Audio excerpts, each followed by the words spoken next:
Selamat siang teman-teman semua. Assalamualaikum warahmatullahi wabarakatuh.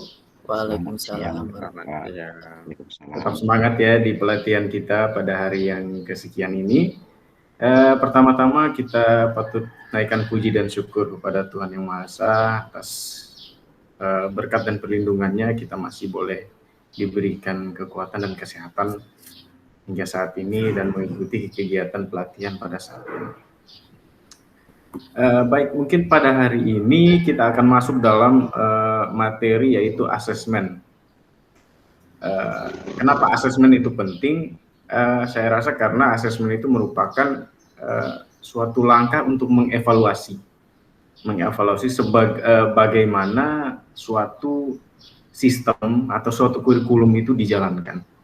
Baik, mungkin sebelum kita masuk ke materi, di sini saya mau berikan sebuah semacam pretest gitu ya, biar saya bisa mengetahui bagaimana kompetensi yang sudah ada atau sejauh mana pengetahuan teman-teman semua tentang asesmen ini. Mungkin bisa masuk melalui HP masing-masing dengan buka ini Pak, joinmyquiz.com. Nanti ada kodenya. Nah ini Pak, di browsernya Pak, di internetnya, di browsernya bisa diketikkan itu joinmyquiz.com. Iya, di Chrome aja Pak. Nanti setelah masuk nanti ada minta masukkan kode Pak. Nah, silakan masukkan kode yang ada 280353. Oke Pak. Iya, kita mulai Pak ya. Ada 10 nomor, diisi saja Pak.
Ya, jadi dari pretest yang sudah dikerjakan tadi, di sini ada perbandingan 70%. 70% ini berarti tingkat kompetensi yang dikuasai. Dari soal-soal tadi tergambar bahwa ada 70% yang Bapak-bapak sudah rekan-rekan semua tahu gitu. Tapi ada beberapa pertanyaan di sini seperti asesmen sumatif. Apa itu asesmen sumatif? Di sini salah. Terus asesmen diagnostik kognitif itu mayoritas juga di situ. Nah, jadi nanti pada pembelajaran ini akan kita bahas. Setelah pretest tadi, kita mulai masuk materi. Diharapkan setelah kita belajar hari ini, materi-materi tadi yang sudah kita kerjakan di pretest tadi dapat kita kuasai dengan baik. Oke, yang pertama masuk di asesmen. Kenapa kita harus belajar asesmen? Karena di kurikulum paradigma baru ini itu akan ada perubahan orientasi dari yang berorientasi kepada hasil, kemudian dirubah paradigmanya menjadi berorientasi kepada proses. Jadi dalam kurikulum paradigma baru ini yang dinilai itu bukan hanya pada sumatifnya saja, tapi akan dinilai prosesnya. Jadi kalau bahasa orang Labuan Bajo, bahasa orang Manggarai Barat itu bilangnya hard work pays off, itu bahasa orang Labuan Bajo, atau kerja keras pasti membuahkan hasil. Jadi kerja keras itu yang dinilai. Jadi selama ini kalau kira-kira kalau masih paradigma lama yang berorientasi pada hasil, kira-kira seperti apa? Kelemahannya kira-kira menurut teman-teman semua kira-kira apa yang sudah dilaksanakan selama ini? For apa assessment for apa sumatif itu? Kelemahannya kira-kira. Ya silakan Pak Alvin. Terima kasih Pak atas kesempatannya. Kalau kita melihat dari kurikulum yang lama, kita tertumpu kepada hasil. Inilah salah satu kelemahan kita. Kita itu dituntut untuk supaya siswa itu mampu segalanya. Ada beberapa capaian kompetensi harus dikuasai oleh siswa. Sementara fasilitas, kemudian kompetensi guru itu sendiri itu sangat minim gitu. Jadi dengan harus mencari atau mengejar target tayang lah, kalau bahasa ininya harus target tayang. Ini kan susah untuk mendapatkan hasil pembelajaran yang sangat baik. Jadi contoh ibarat pepatah kata mengatakan kalau kita itu disuruh mengajarkan ikan untuk pandai berenang. Iya, betul. Inilah kalau menurut saya dengan yang lama.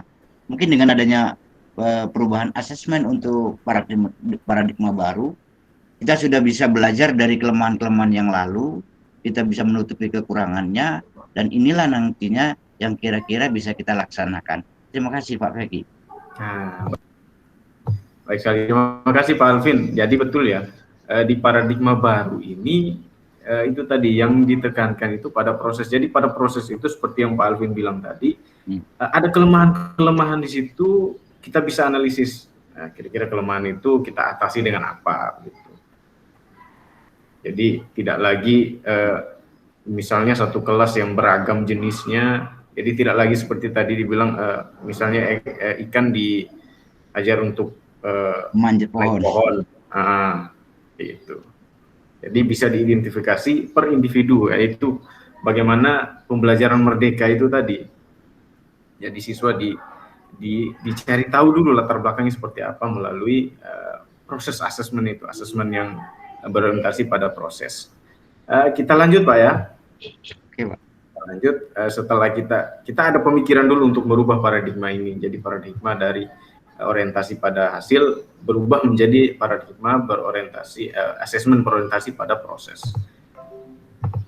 Nah, berikutnya, asesmen itu apa sih? Jadi asesmen itu adalah penerapan berbagai cara. Jadi berbagai cara, ada bermacam-macam cara dan penggunaan beragam alat. Ada penggunaan beragam alat untuk memperoleh informasi tentang kondisi siswa, informasi tentang sejauh mana hasil belajar dan ketercapaian. Jadi ada 3 yang akan digali informasinya melalui asesmen ini. Jadi bukan hanya ketercapaian belajar pada akhirnya, tetapi secara proses keseluruhan mulai dari kondisi siswa, terus sejauh mana hasil belajarnya, prosesnya, dan ketercapaiannya. Berikut kita masuk prinsip. Kalau kita bicara tentang asesmen, tentu kita sebelum menyusunnya kita harus pegang ada 5 prinsip di sini. Yang pertama, prinsip yang dipegang adalah asesmen merupakan bagian terpadu. Jadi di situ dikasih tebal, yaitu terpadu. Kata kuncinya terpadu. Terpadunya apa? Terpadunya dia mulai dari proses pembelajaran dari awal, pertengahan hingga akhir, dia terpadu, merupakan suatu kesatuan yang tidak bisa dilaksanakan hanya satu atau hanya 2, tapi seluruh rangkaian itu harus dilaksanakan secara terpadu. Yang kedua, dirancang sesuai dengan tujuan pembelajaran itu sendiri. Asesmen ini dilakukan berdasarkan tujuan. Nah, jadi tujuan pembelajaran itu yang dilihat. Terus yang ketiga, asesmen dirancang secara adil, valid, dan dapat dipercaya. Jadi adil itu, jadi dia merata. Hasilnya diberikan kepada siapapun, tingkat kesukarannya sama, tingkat kemudahannya sama. Terus valid. Valid ini berarti alat ukur yang kita pakai atau asesmen yang kita pakai itu dia memang betul-betul dapat mengukur apa yang hendak kita ukur. Contohnya saya kasih analogi, misalnya kita hendak mau mengukur panjang, ya tentu kita harus menggunakan mistar, tidak bisa kita menggunakan timbangan berat itu. Terus dapat dipercaya. Nah, berikutnya yang prinsip keempat yaitu asesmen sebaiknya meliputi berbagai tugas. Jadi dia tidak hanya satu bentuk saja, tidak hanya satu bentuk seperti paradigma lama, kita hanya menggunakan tes tertulis saja, tapi ada berbagai macam bentuk. Nanti kita bahas pada bagian akhir. Yang berikutnya, laporan kemajuan belajarnya bersifat sederhana dan informatif. Sederhana di sini maksudnya ketika disajikan kepada orang tua yang notabene berbagai macam latar belakang, bahkan ada, kalau di tempat saya masih ada yang orang tuanya petani yang buta huruf, ada yang tidak tahu baca tulis, minimal apa yang tersaji itu sederhana sehingga mereka bisa dibimbing, bisa mereka mengerti dengan kemampuan yang ada pada mereka gitu. Terus informatif. Jadi yang kita mau sajikan itu informatif. Jadi kata kuncinya itu sederhana dan informatif. Itu jadi 5 prinsip itu terpadu, sesuai tujuan, adil, valid dan dapat dipercaya, meliputi berbagai bentuk, sederhana dan informatif.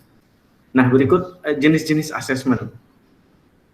Apa saja sih? Jadi di sini saya bagi menjadi 3. Yang pertama ini ada asesmen diagnostik. Kira-kira asesmen diagnostik itu yang seperti apa? Ada yang pernah dengar atau ada yang pernah melakukannya mungkin? Kalau asesmen diagnostik ini tujuan untuk mendiagnosa semua kemampuan dasar siswa, baik dari kondisi awal, kondisi pembelajaran, dan kondisi akhir.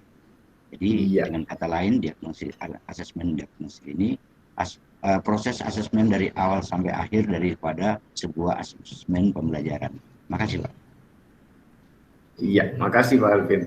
Ya, jadi betul ya, asesmen diagnostik ini seperti katanya diagnosis. Jadi kita mendiagnosa apa sih yang sebenarnya dibutuhkan, apa sih kelemahannya, apa sih kekuatannya. Nah, dari hasil asesmen itu kita bisa menggali suatu cara atau metode atau model yang pas yang akan kita terapkan. Kita lanjut tahapannya. Nah, tahapannya di sini ada sama ya, persiapan, pelaksanaan, dan tindak lanjut. Di asesmen non kognitif di situ membuat dan mempersiapkan pertanyaan atau alat bantu. Kemudian pelaksanaan, meminta siswa untuk mengekspresikan, atau bisa kalau kita di SMK itu ada yang menggunakan angket atau kuesioner. Kuesioner itu berisi tentang pertanyaan mengenai gaya belajarnya yang dia inginkan, yang dia suka, seperti apa situasi di kelas yang dia idealnya bagi dia gitu. Kemudian kita melaksanakan, kita memberikan kuesioner tersebut atau pertanyaan-pertanyaan tersebut. Kemudian hasilnya kita tindak lanjuti, kira-kira seperti apa yang akan kita tindak bagi mereka, pembelajaran seperti apa yang kita berikan kepada mereka. Begitu juga dengan kognitif, kita mempersiapkan pertanyaan. Bedanya pada kognitif sini kita mempersiapkan jadwal, seperti misalnya tugas, terus latihan, terus kadang yang butuh jadwal itu seperti ulangan harian, ujian tengah semester, seperti itu. Jadi kemudian kita memberikan asesmen, dan kemudian kita mengolah hasil asesmen, kita kategorikan. Ada yang baik, ada yang sedang, ada yang kurang tercapai gitu. Jadi harus dilakukan remedial atau pengayaan bagi yang sudah mencapai kompetensinya. Berikutnya kita mungkin kita refleksi sedikit mengenai materi yang sudah kita pelajari tadi. Mungkin bisa buka di menti.com, masukkan kode ini Pak, 4900 0620. Oke, baik Bapak Ibu ya. Jadi kata kunci tadi yang sudah kita bicarakan tadi betul ya, ada terpadu, yang nomor 1, ada berbagai bentuk, ada valid, adil, sederhana, dan informatif, dan dapat dipercaya. Oke, berarti saya anggap apa yang kita dapatkan tadi sudah dapat dimengerti Ya, kita lanjut lagi ke jenis asesmen yang berikutnya, yaitu asesmen formatif. Nah, ini tadi yang kita bicarakan, asesmen formatif. Jadi dalam paradigma baru itu asesmen formatif inilah yang difokuskan, yang diperbanyak, yang lebih dominan nantinya pada proses. Jadi metode evaluasi ini dilakukan untuk evaluasi pada proses pemahaman, terus kebutuhan belajar, kemajuan akademik. Jadi asesmen formatif ini juga digunakan untuk memberikan umpan balik secara berkala dan berkelanjutan.